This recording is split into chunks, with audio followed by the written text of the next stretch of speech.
ഇതിനു മുമ്പ് തന്നെ ഈ പറഞ്ഞതുപോലെ അതിലേക്ക് കേരളത്തിൽ ഈ പറഞ്ഞതുപോലെ സ്റ്റാറുകളായിട്ടുള്ള ഈ വാർത്താ അവതാരകർ, അത് അങ്ങോട്ടും ഇങ്ങോട്ടും തെറി വിളിക്കാനുള്ള ശേഷിയാണ് ഈ അവതാരകരുടെ സ്റ്റാർഡത്തെ നിശ്ചയിക്കപ്പെടുന്ന സാധനം, അല്ലേ? തമ്മിൽ വഴക്കിടുക. പണ്ടൊക്കെ ഈ എന്തൊക്കെ തന്നെയാണെങ്കിലും നമ്മൾ ചില സംഗതികൾ പിന്നെ മെയിൻറ്റെയിൻ ചെയ്യാൻ നമ്മൾ തയ്യാറാവണം. ഒരു മുതിർന്ന അത്യാവശ്യം വിദ്യാഭ്യാസമുള്ള വ്യക്തികളൊക്കെ മുൻകാലങ്ങളിൽ പരസ്യമായിട്ട് ഈ കിടന്ന് പണ്ടത്തെ ചന്തകളിലെ പോലെ കിടന്ന് വഴക്കിടില്ല. കാര്യം പ്രധാനമായിട്ട് പറയുന്നത് ഇത് മറ്റുള്ളവരെ കാണുകയും ചെയ്യും.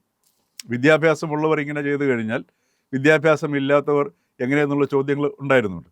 പക്ഷേ ഇന്ന് ഇതല്ല. ഇന്ന് നമ്മൾ ഈ മാധ്യമങ്ങളെ ഉപയോഗിച്ചിട്ട് ഇത്തരത്തിലുള്ള വൈകൃതങ്ങൾ, അശ്ലീലങ്ങൾ കാണിച്ചിട്ടാണ്. അത് കാണിക്കുന്ന ഉദ്ദേശം റേറ്റിംഗ് വർദ്ധിപ്പിക്കുക എന്നുള്ളതാണ്. ഇത് റേറ്റിംഗ് വർദ്ധിപ്പിക്കുക എന്ന് വെച്ചാൽ മുതൽ മുടക്കുന്നതിന് ഇരട്ടി അതിൻ്റെ ലാഭം ഉണ്ടാക്കുക എന്നുള്ളത് തന്നെയാണ്.